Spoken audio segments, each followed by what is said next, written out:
Tout d'abord, petit rappel, car les cavités de l'oreille sont des cavités osseuses creusées dans l'os temporal. Donc voici un rappel sur l'os temporal qui a été développé sur le cours sur les os du crâne.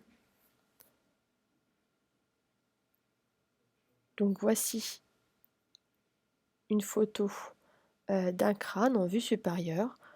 On a enlevé une partie de la calvaria et donc on peut voir ici le rocher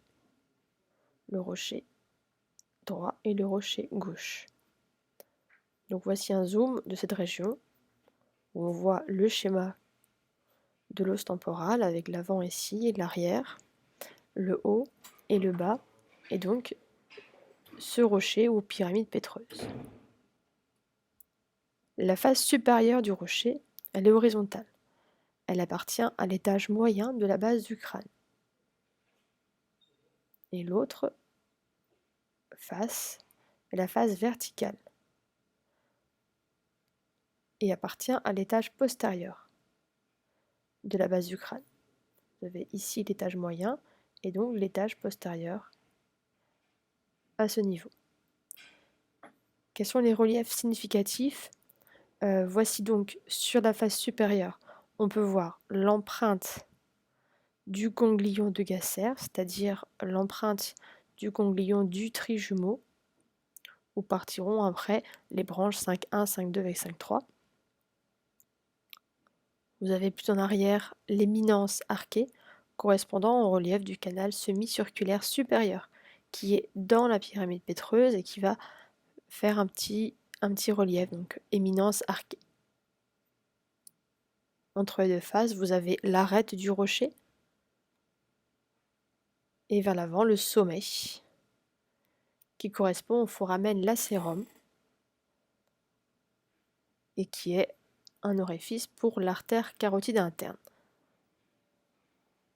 Petit rappel, l'artère carotide interne rentre dans l'orifice exocrânien du canal carotidien, donc en avant du foramen de l'apophyse styloïde, et ressort au niveau du foramen lacérum, devant. Donc c'est bien ici devant, puisque en arrière, vous avez le conduit ou méa auditif interne, d'où sortiront le nerf 7, 7 bis et le 8. En arrière, vous avez une partie du foramen jugulaire, puisqu'en face, vous avez l'os occipital qui va former donc le foramen jugulaire pour la veine jugulaire, et en arrière, on voit la gouttière du sinus veineux latéral, qui va devenir sinus sigmoïde et se jeter dans la veine jugulaire. Donc voici les rappels pour cette pyramide pétreuse, donc en forme de pyramide avec une base et un sommet.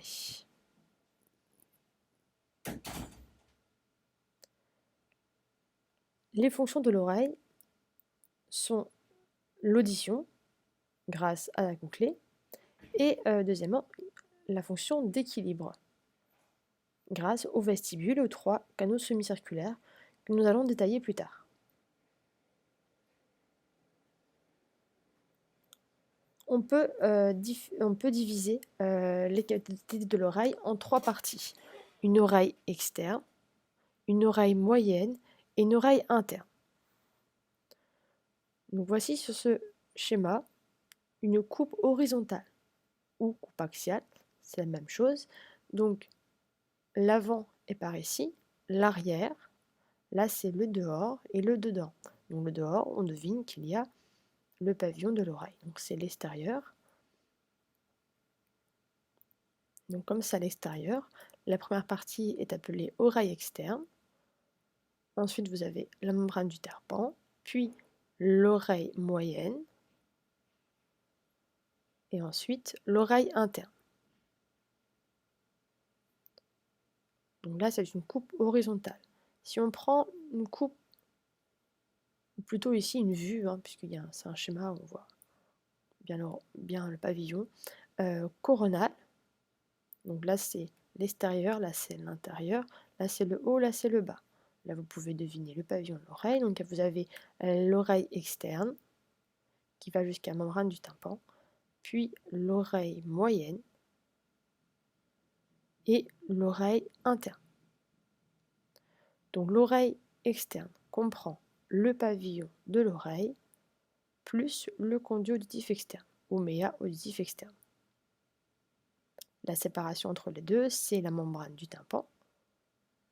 Alors je précise qu'à l'examen, il n'y aura pas de questions ambiguës du style la membrane du tympan appartient à l'oreille externe ou à l'oreille moyenne, puisque cela dépend de la description, mais en tout cas pour ce cours, la membrane externe est la limite entre les deux oreilles. Donc l'oreille moyenne, que vous avez ici, va contenir, est appelée la caisse du tympan, où là il y aura les osselets, que nous allons détailler plus tard. En avant, on aura la gouttière tubaire, donc pour l'avant, on se reporte sur la coupe axiale ici, où on devine la chaîne des osselets, et donc vers l'avant, la gouttière tubaire, et vers l'arrière, les cellules mastoïdiennes, dont une qui s'appellera l'antre mastoïdien.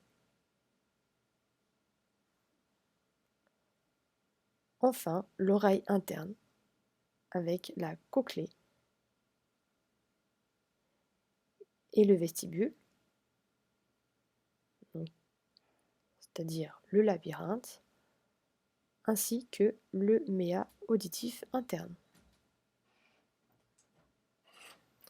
Nous allons commencer par l'oreille externe. Nous allons donc commencer par détailler le pavillon de l'oreille, appelé également l'auricule. C'est une structure fibro-cartilagineuse qui collecte les sons.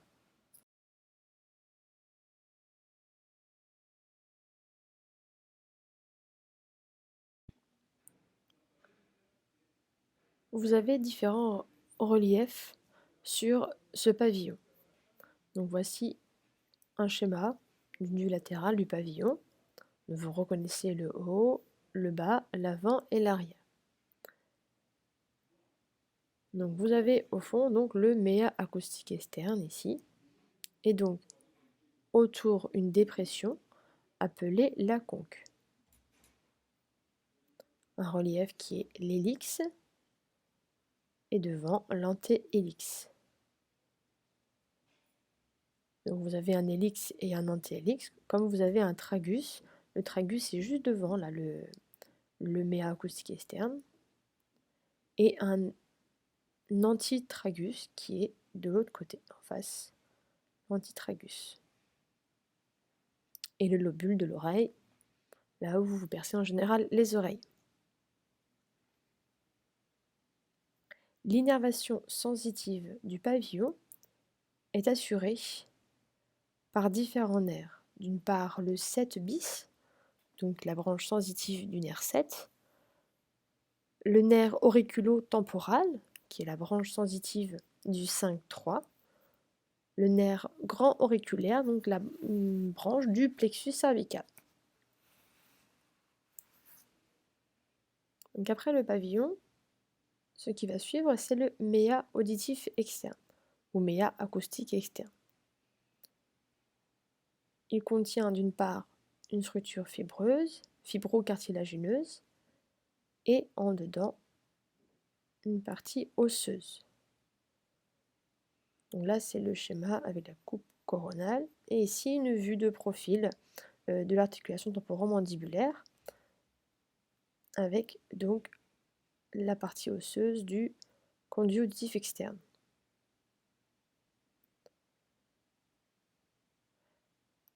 La taille est évaluée à peu près 2,5 cm entre la conque, qui est la dépression, donc entre l'entrée du conduit auditif externe, jusqu'au tympan.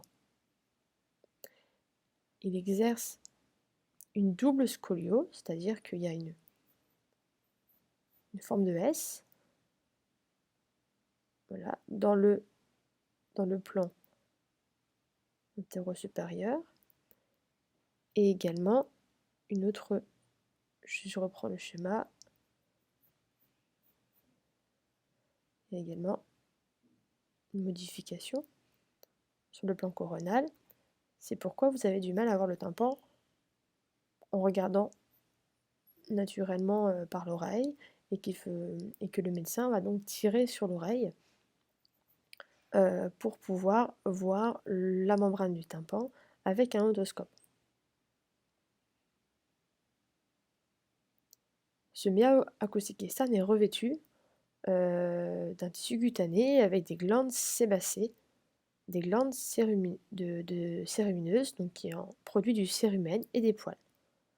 Donc c'est pour ça que vous pouvez avoir des bouchons de cérumen, car ce sont ces glandes qui vont sécréter du cérumen, qui sont au niveau du revêtement cutané. Quels sont les rapports du conduit auditif externe? Donc en haut, vous avez le lobe temporal, donc le parenchyme cérébral. En avant, donc ici on est en avant, vous avez l'articulation temporomandibulaire. En arrière, la mastoïde. Si on reprend le schéma comme ceci, vous avez donc le conduit auditif externe avec une partie membrane fibrocartilagineuse et une partie osseuse.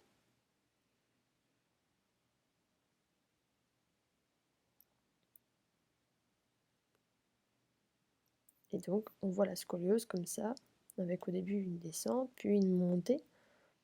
Donc une partie qui sera au début concave vers le haut, ou également appelée convexe vers le bas, et ensuite la partie plus interne qui sera convexe vers le haut ou concave vers le bas. C'est la même chose. Maintenant, on va parler de l'oreille moyenne, qui est également appelée la caisse du tympan, et nous allons voir de façon successive toutes les parois et les détailler.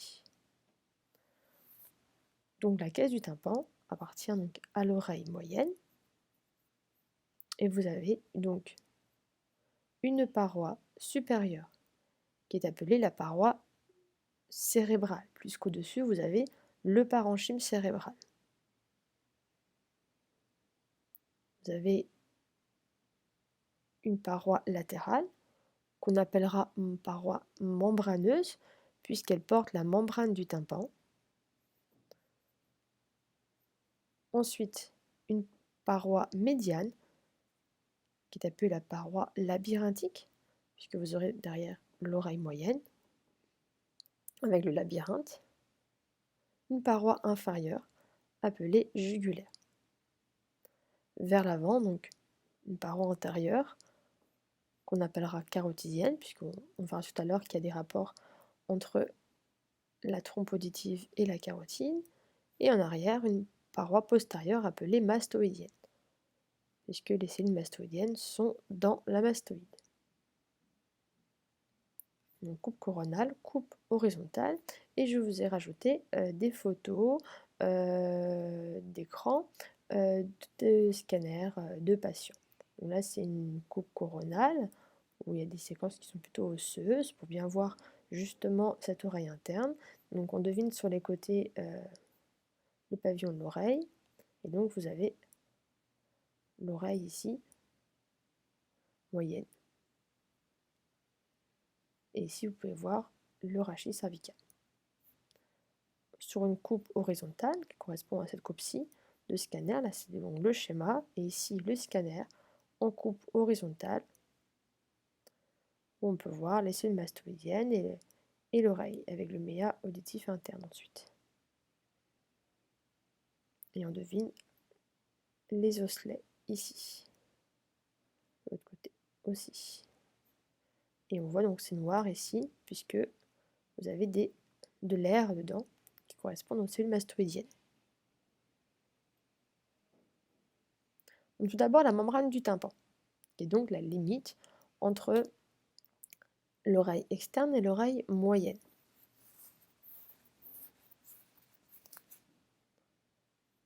Donc voici à quoi ça ressemble à l'examen avec l'otoscope, qu'on appelle l'otoscopie. Donc on regarde toutes les oreilles chez les enfants parce qu'ils font beaucoup d'otite. Donc qui dit otite dit atteinte de la membrane du tympan.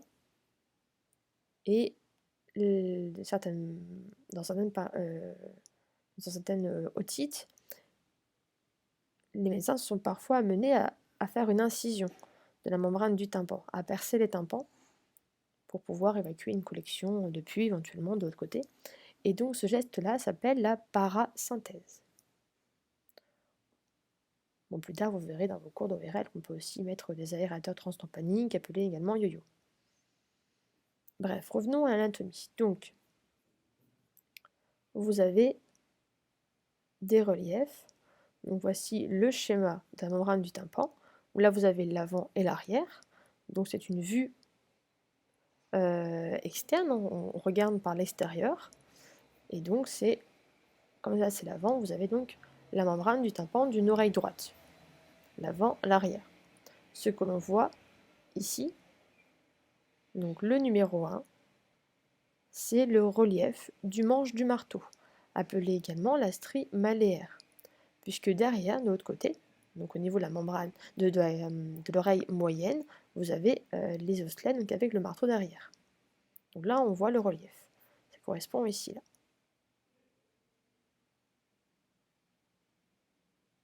Et juste au bout, la proéminence maléaire, toujours pour le marteau. Et on voit toujours aussi un petit cône lumineux où va se refléter la lumière de l'autoscope, comme on voit ici, le cône lumineux de Pulitzer. Donc c'est pour se repérer par rapport au cadran, pour savoir où est-ce que vous êtes. Donc si on trace, on divise en 4, le cône lumineux de Pulitzer est situé au niveau du cadran antéro, donc vers l'avant, et inférieur. Donc là on a vu la paroi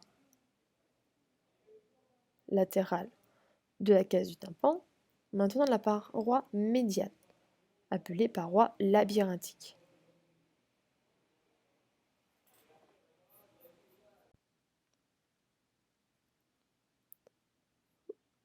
Pour la paroi médiane, vous avez donc ici un schéma qui correspond à une vue latérale, donc une vue exocrânienne du conduit auditif interne ici, donc on voit bien l'articulation temporomandibulaire.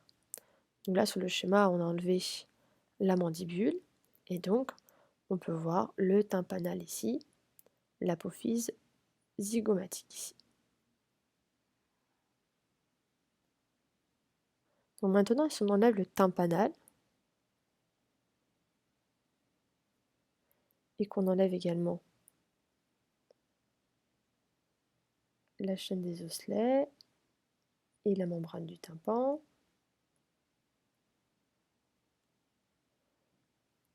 vous avez ce schéma. Et si on enlève l'écaille, vous avez ce schéma.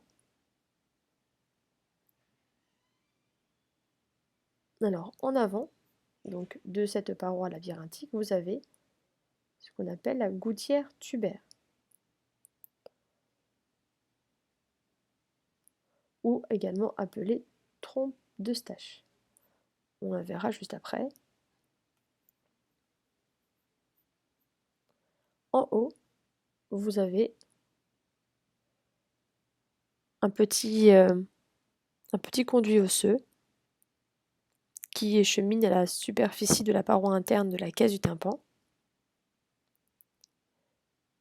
et qui s'appelle l'aqueduc de Fallope. Donc sur ce schéma ici, on voit l'aqueduc de Fallope ici, donc qui est horizontal et qui va descendre ici.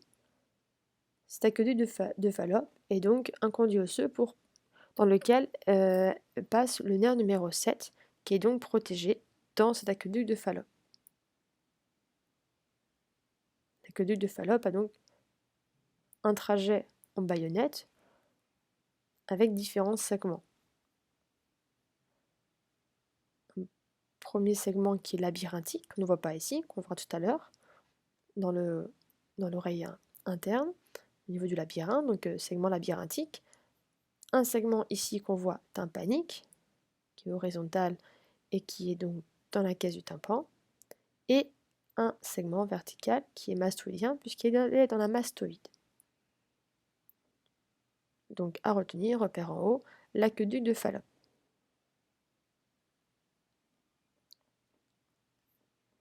Au niveau de la paroi interne, on peut voir deux zones, ici et ici, appelées des fenêtres. Donc il y a la première en haut, qui est une fenêtre qui est ovale. Donc on la voit ici, et également ici. Et en bas, une fenêtre ronde pour la cochlée. Donc fenêtre ronde pour la cochlée, fenêtre ovale pour l'étrier.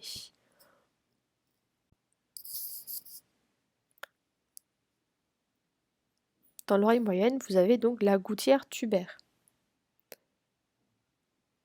La caisse du tympan communique en avant donc vers la trompe d'Eustache, qui est également appelée gouttière tubaire, trompe d'Eustache, car décrite par un médecin qui s'appelait Dr Eustache. La trompe d'Eustache est reliée aux fosses nasales et donc va permettre la communication entre la caisse du tympan et les fosses nasales. Elle a un rôle d'équilibre des pressions de part et d'autre de la membrane du tympan.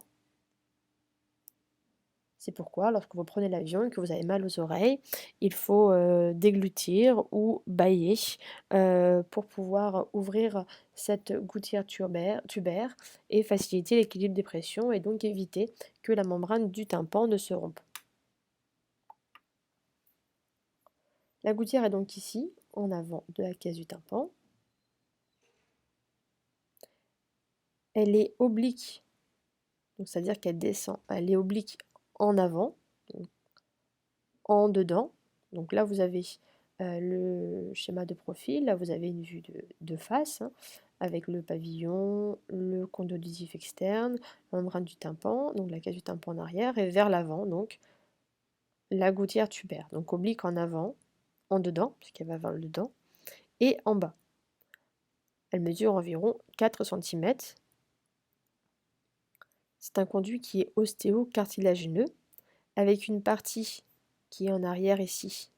Le tiers postérieur en arrière est une partie osseuse, c'est pour ça qu'on voit ici la partie osseuse, et vers l'avant, 2 tiers, 2 parties cartilagineuses. En arrière, vous avez l'ostium de la trompe, et en avant, l'ostium pharyngé. Si on prend une photo du crâne avec une vue inférieure, donc là c'est l'avant, là c'est l'arrière, qui correspond au schéma ici. Le schéma, peut-être on voit un petit peu mieux avec l'apophyse styloïde, l'orifice ésocrânien de la carotide et donc la trompe d'Eustache qui est ici. Donc on peut voir la gouttière tubaire au niveau de l'os. On se repère par rapport à la styloïde aussi, donc en avant de la styloïde. Donc ici. On a vu l'avant, maintenant on voit l'arrière. L'arrière donc correspond aux cellules mastoïdiennes. Les cavités mastoïdiennes sont des cavités pneumatiques, un peu comme les sinus, mais en plus petit. Donc on appelle ça des cellules, puisque c'est plus petit qu'un sinus, ou également appelées cavités. Elles sont annexées à l'oreille et elles sont variables selon les individus. Comme pour les sinus, on peut avoir des petits ou des plus gros. Donc il y a des patients qui ont des grosses cavités mastoïdiennes et d'autres des plus petits. La cavité, donc la cellule la plus grosse, la plus étendue, s'appelle l'antre mastoïdien, il est en arrière. Si on regarde ce schéma, donc coupe coronale, le dehors, le dedans, l'avant donc la trompe, la case du tympan au milieu, et en arrière donc les cellules mastoïdiennes avec une grosse cellule qui s'appelle l'antre mastoïdien. Si on prend une coupe de scanner, donc on coupe horizontale, on devine ici les yeux, l'os temporal avec là le rocher, et donc on voit les cavités mastoïdiennes remplies d'air. C'est noir parce qu'il y a de l'air. Comme ici dans la labyrinthe hémoïdale, vous avez de l'air.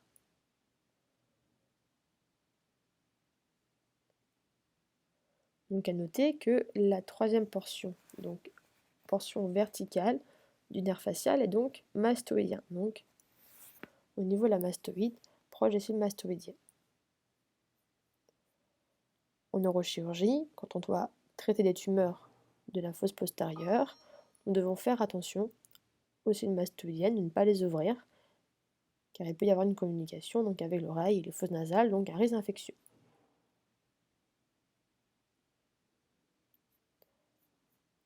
L'autre pathologie, c'est les fractures. Ici, vous avez donc la même photo d'un scanner en coupe osseuse, où on voit bien les cils mastoïdiennes ici. Et donc, vous pouvez avoir des fractures du rocher. Ici, on a une coupe aussi horizontale. Donc là, on voit l'oreille, c'est un autre patient. Et donc, on voit qu'il y a un trait de fracture ici. Et donc, il peut y avoir une atteinte du nerf numéro 7 qui passe au niveau du rocher avec un segment en baïonnette. Là, c'est la coupe. La même image avec une coupe coronale où on voit le trait de fracture. Si vous avez une fracture à droite ici comme ceci, le nerf numéro 7 peut être touché et donc vous pouvez avoir une paralysie faciale de ce côté-là. Donc on a vu l'avant, l'arrière, maintenant la caisse du tympan, donc le milieu. Qu'est-ce que contient la caisse du tympan? D'une part, la chaîne des osselets, d'autre part, des ligaments et des muscles. Donc pour commencer, les osselets, donc voici un schéma avec donc la chaîne des osselets dans la caisse du tympan, et donc avec 3 osselets. Les osselets sont petits, après on peut les voir à l'œil nu, hein, ils peuvent être visibles et on peut les voir aussi, on peut les deviner sur un scanner. Le premier osselet, donc qui est en dehors, donc là on va le décrire de dehors en dedans. Le premier c'est le marteau. Il s'appelle également malleus en latin. Ici vous avez donc le zoom avec le marteau, l'enclume au milieu et l'étrier.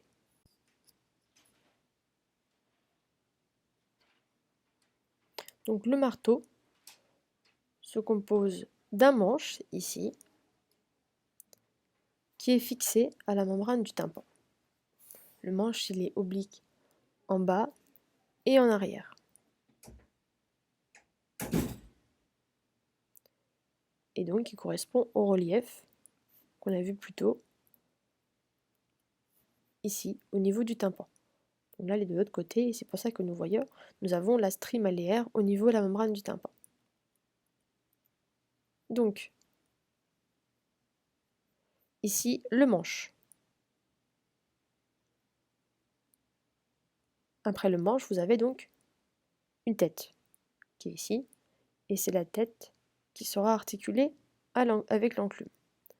Entre le corps, pardon, entre le manche et la tête, vous avez le col. Donc, retenez un manche, un col, une tête. Le manche est en rapport avec la membrane du tympan, alors que la tête, elle, est en rapport avec l'enclume. Donc l'enclume, c'est le deuxième osselet qui est au milieu, qui est entre le marteau et l'étrier. En latin, il s'appelle incus, et donc il a un processus lenticulaire qui est ici, puisqu'il va s'articuler avec l'étrier. L'enclume a une forme un peu de molaire dedans. Troisième os, l'étrier, donc ça ressemble à un étrier d'équitation. En latin, il s'appelle le stapes, et donc il a une tête qui s'articule avec l'enclume, et il a une base qui est ici.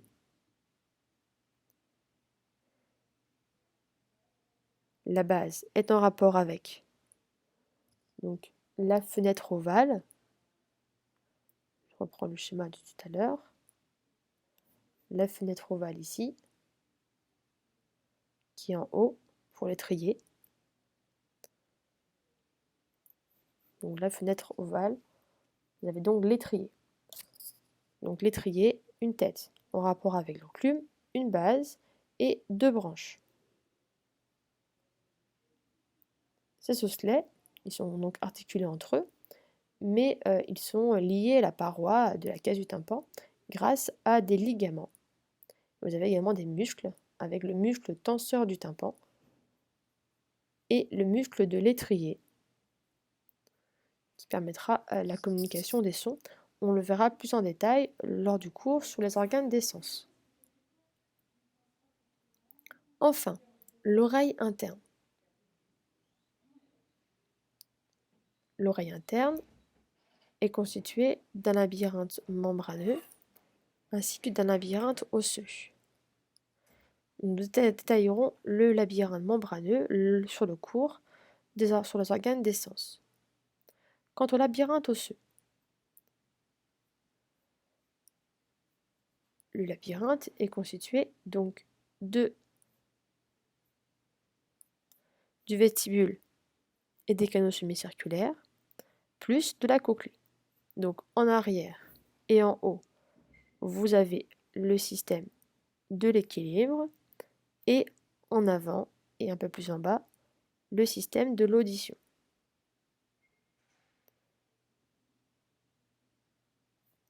Donc pour comprendre les schémas, vous avez donc une photo de la base du crâne avec une vue qui est endocrânienne, avec donc cette pyramide pétreuse qui est ici.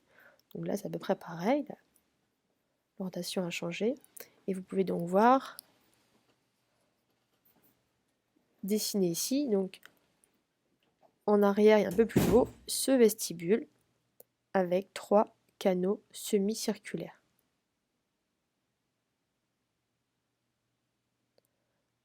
Donc il y a un canal semi-circulaire qui est ici, qui est vertical ou également supérieur, qui est au-dessus des autres, et antérieur. Un deuxième qui est horizontal latéral et un troisième qui est postérieur. Vous pouvez voir que ces canaux semi-circulaires se terminent par une petite extrémité dilatée qu'on appelle l'ampoule du canal semi-circulaire.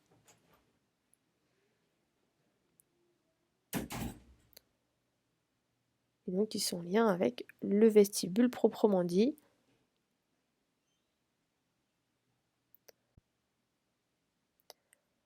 Voici tout seul isolé le vestibule et la cochlée, donc c'est donc un schéma du labyrinthe osseux. Alors que sur ce schéma-là, vous avez un schéma du labyrinthe membraneux que nous verrons plus en détail sur le cours organes des sens. Pour prendre un peu d'avance, vous avez des canaux semi-circulaires avec ensuite l'utricule et la sacule et le conduit cochléaire ici. Ce qu'il faut retenir, c'est que vous avez sur le vestibule les 2 fenêtres qui correspondent à la fenêtre ovale et la fenêtre ronde.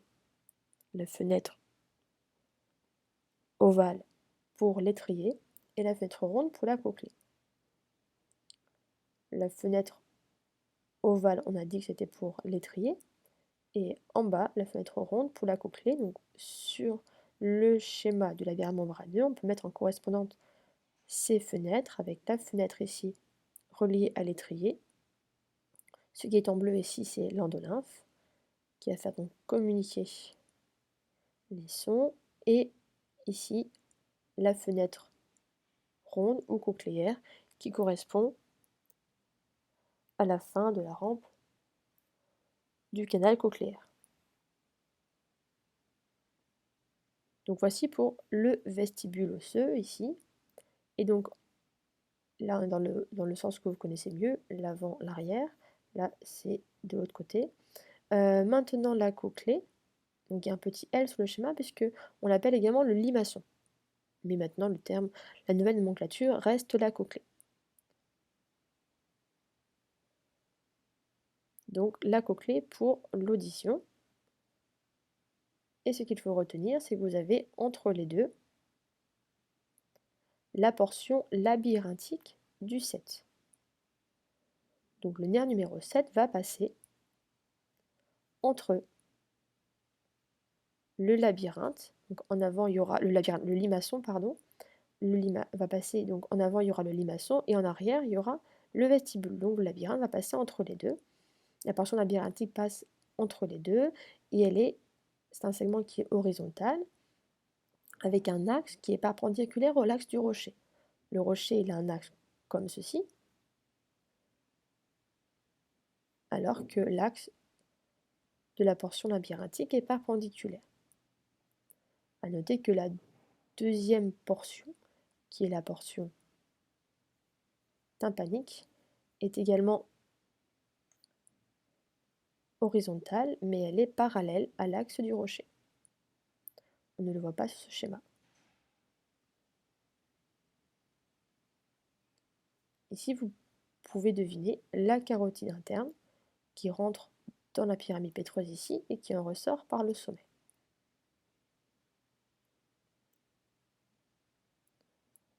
Donc l'oreille interne contient le labyrinthe osseux, le labyrinthe membraneux, et contient ensuite le méa auditif interne. Donc le méa auditif interne, on peut le voir ici sur le schéma du rocher. Donc ici vous avez le méa auditif interne, et on peut le deviner donc sur la face verticale du rocher.